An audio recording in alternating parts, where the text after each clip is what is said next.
Now, Watson, let me see if I can hit the target with ease. Oh, yes, good shot, Holmes. Yes, but I can't understand for the life of me why you wish to bring a leg of mutton out here into the park in order to shoot at it with a bow and arrow. You know, you've done some bizarre things in your time, but never anything as bizarre as this. Why not use an ordinary bullseye target? Now, come with me, Watson. You'll see. Yes. Now, you will observe that I've shot the meat cleanly in the center. The shaft of the arrow is deeply embedded. The arrowhead sticking out the other side. Now, just try and remove the arrow, will you, Watson? I think you'll understand my slight experiment.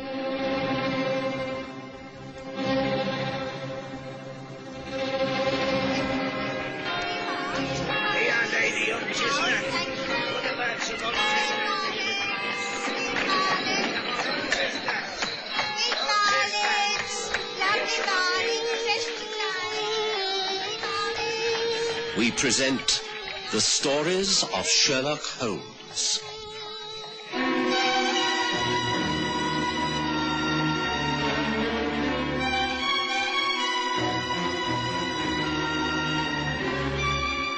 The Kraut End Mystery.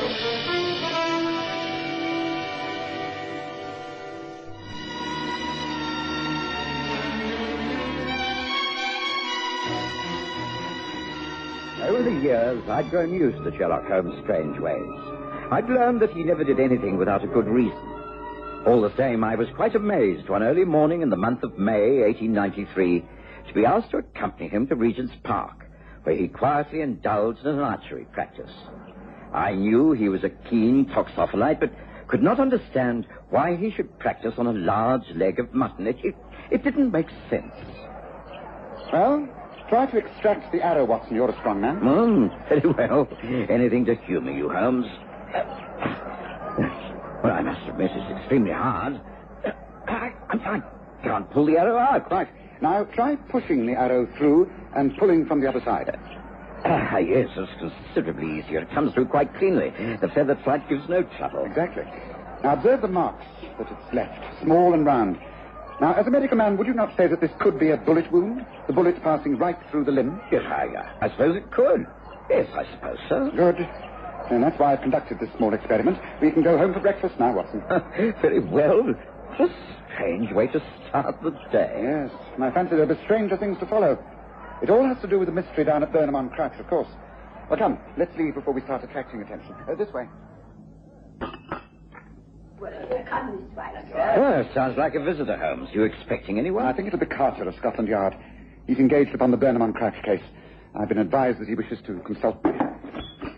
Mr. Carter, sir, says he has an appointment. Oh, very good, Mrs. Hudson. Show him in, please. Yes, sir. This way, please. Thank you. Morning, Mr. Holmes. Good morning, Dr. Watson. Good morning. Do come and join us. Just a light breakfast. Thank you, but I've already had an early meal at the hotel where I stayed overnight. I came uptown from Burnham on Kraut to report to Scotland Yard, but thought I'd like a word with you first. And what have you to report? Total failure, I'm afraid. I'd hoped to impress Inspector Lestrade, but I've got nowhere. You've been informed of the case, Mr. Holmes. I've read all the available evidence, including the report of the inquest, very carefully. I believe there was a tobacco pouch found near the body. Did that tell you anything? It belonged to the dead man, sir. The initials were stamped on it. It was made of ostrich leather, and that fits. He lived at Oudtshoorn in the Cape, South Africa, for many years. He was a heavy smoker? Not according to his wife. We couldn't find a pipe, for instance. Odd. I only mentioned the pouch because that seems the only tangible piece of evidence so far. Is this a new case of murder, Holmes? Oh, I do beg your pardon, Watson. I'd forgotten that you know little of this. Take some coffee, Carter, and go over the case for us. I shall be none the worse for hearing the sequence of events once more. Just give me the essentials. Very well. I have my notes here. Now, yes. This is the rough career of one Nathan Savage. Born about 50 years ago and lived the life of an adventurer. Worked an ostrich farm in South Africa and prospected for gold out there. Made and lost several fortunes. Yes, about 5 years ago, he retired to Burnham on Kraut to an estate called Kraut End, where he lived with his wife. He died in mysterious circumstances a few days ago in the grounds of his home. An absolute enigma. At times strict and puritanical towards his wife and others, and other times a drunkard who had the power of evil in him. Extremely unbalanced and dangerous man. Quite. He was feared by everyone, known on the gold fields as Mad Nat Savage, and lived up to the name. Kraut End, he was loathed and avoided by the local people. He lived the life of a recluse. He had a small one-roomed cottage built by the stream in his garden, and no one, not even his wife, was allowed to enter it. It was his hideaway and furnished with the personal effects of all his travels. Curtains were always kept closed. He had no visitors. Savage lived alone there. Yet at the inquest, Bob Leggett, a local farmer, gave one of the few positive bits of evidence we have to go on. He said... It were about 1 o'clock in the morning. I'd been up attending a sick cow and I took a shortcut along the back lane to my home. You can see that hideaway cottage from the lane, and there was a light on. I saw shadows across the curtains. Magnet weren't alone. There were another man in there with him. I could see the outlines of them very clear. The other fellow were bearded, and they were arguing something terrible. But that were on the Monday. Savage didn't get himself killed until Wednesday, so I suppose it don't mean much. But he did have a visitor with him on Monday night, and that's a fact. All the same, it might be significant. Don't you agree, Mr. Holmes? Every detail, however unimportant, is significant. An unknown visitor to a forbidden spot is most interesting. But do continue. Well, come the Wednesday, Savage went into one of his blackest moods. His wife, Grace, told the court about it in the frankest manner. She said... I knew those moods. He was a drunken wild beast who roamed the grounds of the house looking for trouble. I locked myself in the upstairs room all day. At night, I came down to get food. I could see the light in his cottage. It was quiet. I thought he was in a drunken sleep. I went to bed and locked the door. At about 2 in the morning, I heard terrible yelling. I did the sensible thing. Pulled the blankets over my head and tried to ignore it all. Early the next morning, I went out. The door to the cottage was open. I went down the path towards the stream, and there, by the wooden bridge, he was lying on his back. I thought he was still drunk till I saw the blood on his chest. I just turned and ran, raised the alarm, called the police, and, well, that's all I know. I swear to you, that's all I know. I was called in. I inspected the grounds and the cottage. Never been in such a strange place, filled with trophies, books, maps, and a clutter of bottles. Smelt to high heaven. Flies all over the bed. Horrible. Yes, it must have been. But you haven't yet told us how this man Savage died. Well, I'm coming to that. It's baffling. For it seems that there was a bullet wound went right through his chest under the heart, but no bullet. Just a small hole. And no one heard shooting. Police surgeon says he'd never seen anything like it. Yes, so he was shot by a bow and arrow, Carter. Now you see the reason for my morning exercise in the park, Watson. Bow and arrow? How could you be sure of this, Holmes? Well, I can't, until I viewed the body and visited the scene of the crime. But from the nature of the wound, I thought it the only possible explanation. But there was no arrow found. Yeah, well, there couldn't be if the murderer wished to cover his tracks. Now, may I make a suggestion? By all means, Mr. Holmes. Well, then I propose that you do whatever reporting you have to do to Scotland Yard, and we catch the 12:30 train to Burnham on Crouch. If I remember, such a train has a dining car. Shall we risk the Eastern Line's luncheon? What do you say, Watson? Can you manage that? Oh, and we'd better take overnight bags, just in case. As usual, I could not refuse a trip with Sherlock Holmes. And after an hour or so's hasty rearrangement of my affairs, I was at the station in time to join him and Carter on the journey. It was uneventful and quite pleasant. We took a carriage from the station to Crouch End, where we met the widow of the dead man. She was a hard-looking woman, but quite charming, and was soon telling us of the years of hardship and ill usage which she had endured. My husband created havoc wherever he went, Mr. Holmes. Towards the end, everything he touched seemed to turn evil. I do confess, if I have any feelings left, they're those of relief rather than sorrow. I've said it. I've nothing to add. But just one question before we ask to see your husband's hideaway cottage. I understand there was a large knife found near the body. Have you identified it as belonging to your husband? Indeed I have. What he was doing with it out there, I cannot say. Must have intended using it on someone, but he was stopped in time, thank heavens. Perhaps he was killed in self-defense, who knows? Yes, who knows. But it's our duty to find out. Now, Carter, will you be good enough to lead the way to the cottage? Thank you, Mrs. Savage. The cottage was, as Carter described, filthy and incredibly neglected.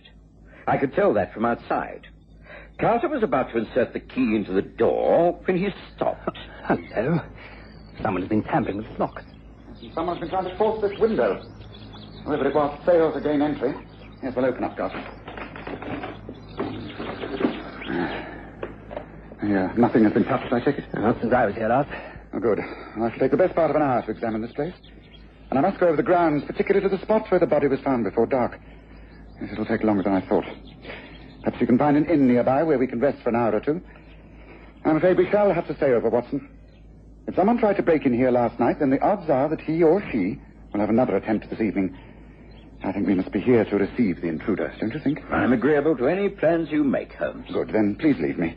I prefer to work on places like this alone. Give me an hour, just 1 hour, that's all. Thank you, Carter. Holmes took well over the allotted hour to complete his examination of the hideaway cottage and the surrounding grounds. He even ventured into the neighboring fields and appeared well pleased to discover it hadn't rained in those parts for some weeks, and the set of horse and cart tracks that led to a small copse were fresh and clear-cut. We then paid a visit to the local mortuary and inspected the body of Mad Nat Savage. I'm used to seeing death, but it wasn't a pleasant visit, and I found myself agreeing with Holmes regarding the cause of death. By the time we got to the Hare and Hounds Inn, it was quite dark. We had a short rest, and then, fortified by an excellent home-cooked supper, we journeyed back to Crouch End Estates, where Carter was anxiously waiting for us. Thought you weren't coming back, Mr. Holmes. I'd been here for 8. Good. Then you must know that no one has yet arrived and tried to enter the cottage. No. Well, that's good. Well, we'd better settle down. It may be a long wait. It was some hour and a half later, as I was nodding off, my back against a large oak tree, that Holmes touched me lightly upon the shoulder. Someone was moving about along the wall of the cottage. There was a silence, a step in the gravel, and some metallic scraping. The lock of the door was forced. It opened. A match was struck. A candle lit. Holmes motioned for Carter and me to follow. The man inside the cottage was young and slender. He commenced a search amongst the books. Having found one, he returned to the light and began paging through it, then sighed and snapped the book closed. Carter stepped forward and took command. Stay where you are. What? Don't move. Where the police? What? Oh, I should have known you'd still be watching this place. I suppose you now imagine I'm connected in some way with the death of Nathan Savage. I assure you, I am quite innocent. Well, that's for us to decide. Let's start with your full name. Nigel Sykes. I see. Initials NS. And what, may I ask, are you doing here? Oh, is this a casual conversation or an interrogation? It's a police investigation. Then perhaps I'd better wait until I can have a lawyer present. If you are innocent, it would be better to speak up without fear of the consequences. Oh, very well. Did you ever hear of Hewitt and Sykes, the West Country bankers? No, never. Yes. They failed for £500,000 years ago, to the ruination of many wealthy families in Devon and Cornwall. Is that right? True. Sykes was my father. Ah, interesting. Pray continue. Yeah, but keep it short and straight. Well, I was a boy at the time, but I always believed in my dad. I never believed that he stole the securities like everyone else. He swore he could turn them to good use, and every creditor would be paid in full. He left us a list of the securities he had taken, and swore he would come back once his honor had been cleared. He left by sea for South Africa, and no one ever saw or heard from him again. We believed the securities were lost with him at sea. Then a short while ago, I discovered through a business friend that some of the securities had come onto the London market. I spent months trying to trace them. I discovered the original seller was a Mr. Nathan Savage, the owner of Crouch End. I had to find out what he knew of my father. But before we could meet, he met his death by someone else's hands. I attended the inquest. There was mention of logbooks, diaries here in this hideaway cottage of his. And you tried to get in here last night. You failed. You've tried again now, and you still haven't found what you wanted. Is that not so? There is an old diary here. The pages dealing with the time of my father's disappearance have been ripped out. Mad Nat Savage covered his tracks well. That's the truth. I have nothing else to add. I've told you the whole truth. I never even spoke to Nat Savage, and I know nothing of his murder. Is that so? Then how do you account for this? A tobacco pouch with the initials NS. Not Nat Savage, as we'd first thought, but Nigel Sykes. Where did you get that from? I thought You dropped it near the body, Mr. Sykes. I think you'd better not say any more. Take your own advice and wait for a proper lawyer. Not that I think he will be able to get you out of this in a hurry. Well, I think it's been a good night's work. Thank you, Mr. Holmes. Thank you, Dr. Watson. Shall you return to London in the morning? We did not return to London the next morning, for in spite of the lateness of our going to bed, Holmes was up at dawn, and having borrowed a bicycle from the landlord of the Hare and Hounds, seemed to have travelled over a large area of Burnham and Southminster. He joined me for a hearty breakfast. Oh, Watson, what do you think of things? Well, you've been up to something, Holmes, I can tell, but you're not at all satisfied with Carter's conclusions, are you? I'm disappointed in that young man. I'd hoped for better things from him. One of the first rules of criminal investigation is never to accept the obvious as the end result. You have an alternative to the arrest of Nigel Sykes? Of course. Here is Carter himself. Now we shall hear the latest news. Well, Carter, have you extracted a confession from young Sykes? No, not yet. But he will talk sooner or later. He faces a full-scale interrogation at the yard this afternoon. Then we shall have to conclude the case before that. Neither Watson nor I can afford to be away from Baker Street longer than lunchtime. What does that mean, Mr. Holmes? Well, simply that you've got the wrong man, Carter. Just look at certain facts. Young Sykes is simply not the type who would have defied Nat Savage. He cannot have been the man heard to be arguing with Savage in the cottage 2 nights before he was killed. Sykes is clean-shaven. The man we're after has a beard. You may still be after a murderer who uses a gun and kills with a bullet. I'm convinced the man is an expert archer. Now ask yourself, who carries a bow and arrow around with him these days? Blessed if I know. No one. That's why your theory is so implausible. No, not at all. The art of archery is to kill swiftly and silently. In other words, to hunt. And hunt without being heard. It still doesn't make sense to me. Look, Mr. Holmes, if you've got something up your sleeve, then don't hide it. Let's have it straight. Oh, you can have it straight, as you call it, in exactly 1 hour, Carter. All you have to do is to conceal yourself in the loft of the stables of this inn at 11 o'clock. What you see and hear will surprise you, I have no doubt. Oh, and make sure that there are armed men at your disposal, won't you? We shall all feel very much more secure. Will you excuse me now? I have messages to send off from the post office. The fast stables at the back in 1 hour. And this time, I don't think we shall have to wait all that long before arresting the right man.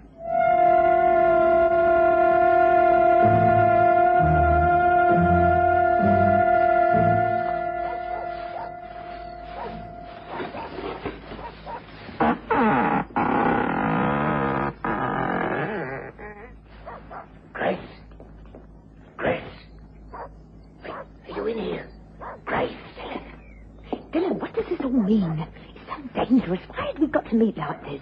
I thought we agreed not to see each other till it was all over. What do you mean? I got your notes. You asked me to come here.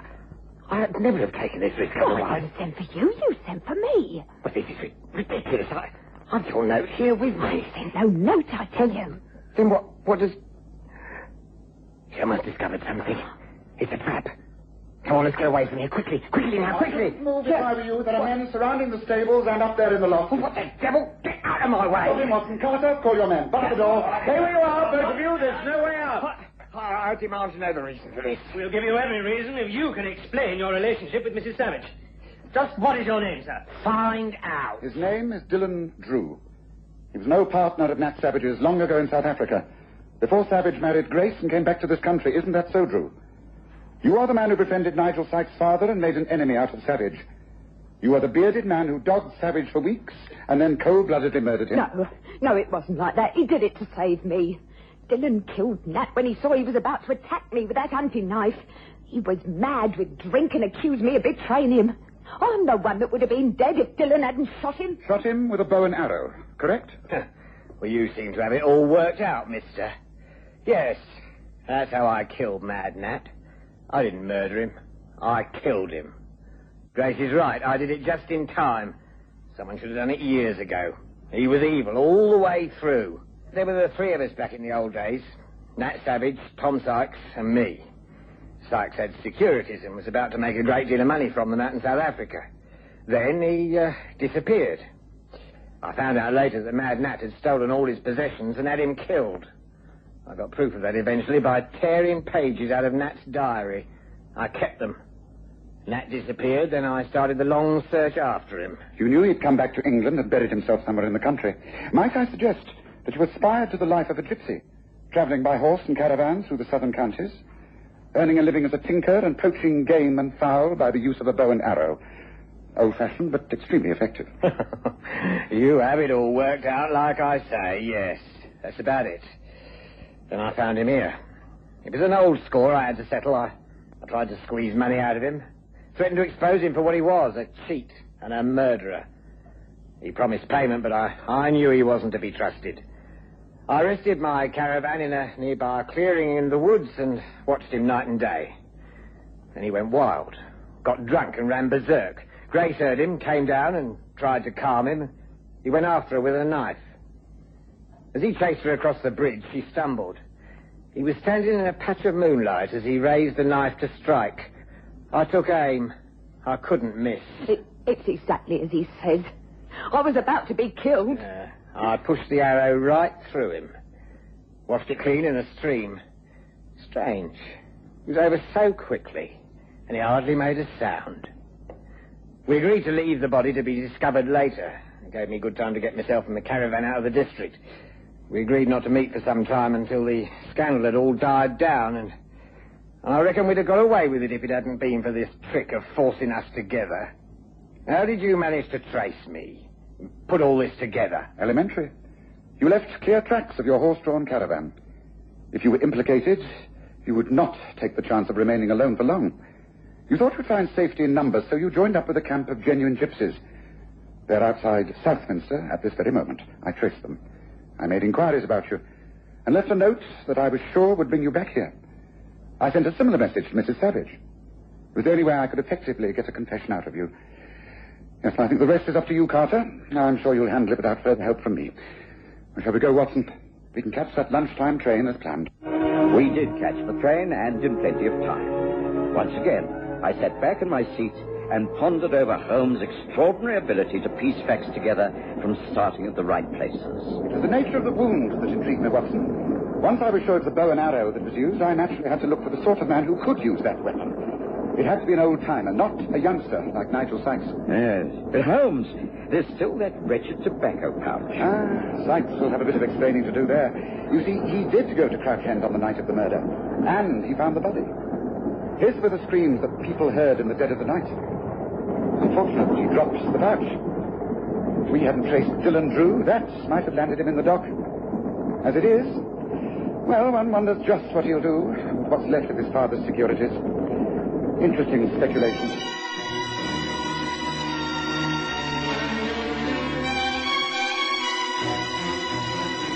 Listen again next Sunday to The Stories of Sherlock Holmes, with Graham Armitage as Holmes and Kerry Jordan as Dr. Watson.